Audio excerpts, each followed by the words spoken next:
Hello नमस्कार, मेरा नाम है युवा और आप सुन रहे हैं तुम मिले पर देर से। चैप्टर 3। आरव भी कश्मकश में था। वो सोच रहा था कि वो आन्या को कॉल करे या ना करे। वहीं आन्या वो भी कश्मकश में थी, पर वो इस बारे में इतना नहीं सोच रही थी जितना आरव सोच रहा था। कुछ देर आरव फ़ोन की स्क्रीन पर घूर के देखता है, फिर सोचता है यार मैं इतना क्यों सोच रहा हूँ, वो भी कॉल कर सकती थी। अगर वही कॉल नहीं कर रही तो फिर मैं क्यों करूँ। और इतना सोचकर वो फ़ोन को रख देता है और पढ़ाई में लग जाता है। उसके एग्ज़ाम्स आने वाले थे। इनफैक्ट दोनों के एग्ज़ाम्स आने वाले थे। आन्या भी अपने एग्ज़ाम्स में बिज़ी हो जाती है और आरव वो भी। दोनों पढ़ाई में इतने बिजी हो जाते हैं कि एक दूसरे के बारे में जैसे भूल ही जाते हैं। और इस तरह एक हफ्ता निकल जाता है। आन्या अपने रूम में चहलकदमी कर रही थी। उसके एग्ज़ाम को सिर्फ अब एक हफ्ता बचा था और उसे बहुत टेंशन हो रही थी। उसे समझ नहीं आ रहा था वो किससे बात करे। फिर वो अपने हाथ जोड़कर भगवान से प्रार्थना करते हुए कहती है, ओ गॉड प्लीज़ इस बार ना 75 के ऊपर परसेंट ले आना, बस इतना ही, उससे ज़्यादा कुछ नहीं। मुझे टॉप अप नहीं करना है, मुझे बस 75 के ऊपर परसेंटेज आ जाए। अगर अगर आ गया ना, अगर मैं पास हो गई 75 के ऊपर परसेंट आ गया ना भगवान, तो मैं पक्का गरीबों को खाना खिलाऊंगी। और वो यूं ही हाथ जोड़े खड़े ऊपर देखते हुए भगवान से प्रार्थना कर रही थी कि तभी वहाँ उसकी फ्रेंड त्रिशा आ जाती है और उसे यूं देखकर हंसते हुए कहती है, ये क्या कर रही है आन्या तू। जिसे देख आन्या बोलती है, दिख नहीं रहा है भगवान से प्रे कर रही हूँ। हाँ दिख रहा है, पर तूने अपनी शक्ल देखी है क्या? तू रात भर जग रही थी, सोई नहीं है क्या?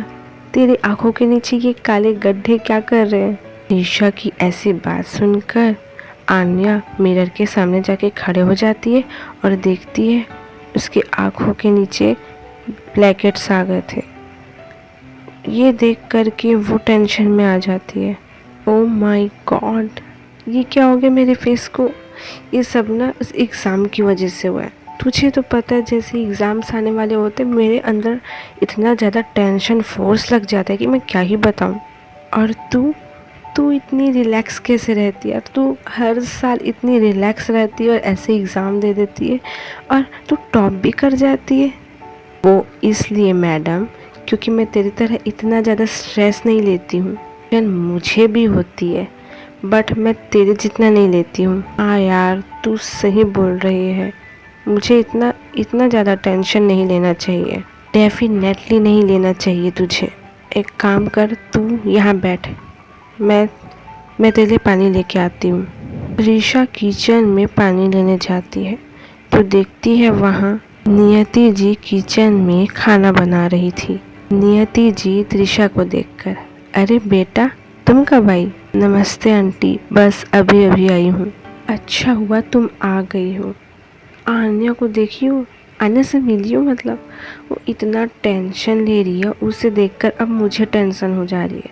मुझे इतना बोली बेटा टेंशन मत ले, सब ठीक हो जाएगा, लेकिन वो है कि समझने को तैयार ही नहीं है। दिन भर से पढ़ाई कर रही थी वो, तो मैंने उसे डांटा कि अभी तू अगर मुझे पढ़ाई करते हुए दिखी ना तो मुझसे बुरा कोई नहीं होगा, इसलिए अभी वो सिर्फ बैठी हुई है। आंटी आप टेंशन मत लो, सब ठीक हो जाएगा।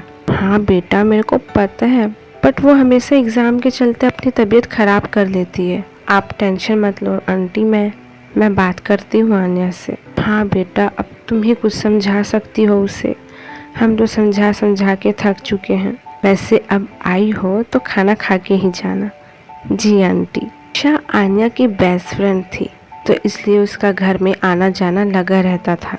ईशा की मम्मी आन्या की मम्मी यानी कि नित्या जी की बेस्ट फ्रेंड थी। कुछ साल पहले ही त्रिशा की माँ का निधन हो गया था।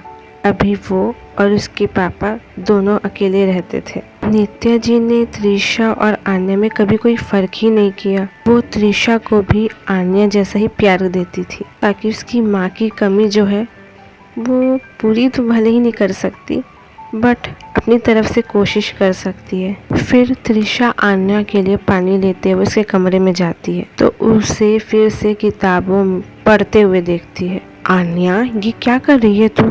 पढ़ रही हूँ यार, ऐसा लग रहा है कि मैं सब भूल जाऊंगी। तू ज्यादा पढ़ेगी ना तो जरूर भूल जाएगी। आंटी ने बताया मुझे कि तू कितना ज्यादा पढ़ रही थी। फिर वो उसके हाथ से किताबें लेकर रख देती है, उसे पानी का गिलास देते हुए कहती है, ये ले, पहले तू पानी पी। फिर वो सोचती है कि ऐसा क्या करे कि इसकी टेंशन कम हो जाए। फिर कुछ याद आता है जिसे सोचकर उसके चेहरे पर एक शरारती मुस्कुराहट आ जाती है और वो आन्या से कहती है, आन्या, तुझे वो लड़का याद है जिसके बारे में तुम मुझे बता रही थी? कौन लड़का यार? मुझे तो कुछ याद नहीं है। अरे वही, रॉन्ग नंबर। त्रिशा के इतना कहते ही उसे याद आता है कि एग्जाम की टेंशन की वजह से वो तो उसके बारे में भूल ही गई।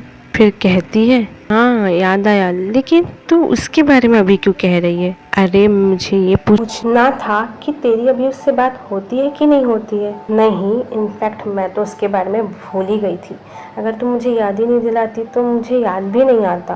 कोई ना, याद नहीं आता था, मेरा मतलब तब याद नहीं आया तो क्या हुआ, अब याद कर ले, उसे कॉल कर ले, उससे बात कर ले। अरे मैं क्यों उससे बात करूं, मैं उससे क्यों कॉल करूं? ताकि तेरा माइंड डाइवर्ट हो सके और तेरा जो ये टेंशन है ना ये कम हो सके। मतलब तुझे मेरा टेंशन दूर करने के लिए और कोई आइडिया नहीं आया? देख, फिलहाल तो मुझे यही आइडिया आ रहा है और मुझे नहीं लगता कि ये कोई बुरा आइडिया है। एटलीस्ट ट्राई करने में क्या प्रॉब्लम है? प्रॉब्लम है, प्रॉब्लम है। क्या प्रॉब्लम है तुझे? प्रॉब्लम ये है कि मुझे उसका नंबर याद नहीं है और उससे बात किए हफ्ते हो चुके हैं, तो मैं उससे बात करने के लिए कॉल लॉग में कहाँ उसका नंबर ढूंढूंगी?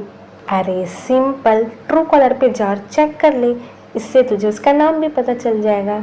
हाँ यार, ये आइडिया मेरे दिमाग में क्यों नहीं आया? क्योंकि इसके लिए दिमाग चाहिए होता है जो तेरे पास नहीं है। क्या क्या बोला तूने?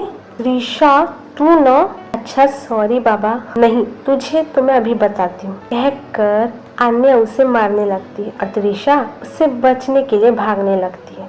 भागते भागते त्रिशा नित्या जी के पीछे जाकर खड़े हो जाती है और कहती है, आंटी बचाओ, वरना ये तो मुझे आज छोड़ेगी नहीं। क्यों परेशान करी मेरी फूल सी बच्ची को? मम्मी, आप भी इसी की साइड ले रहे हो?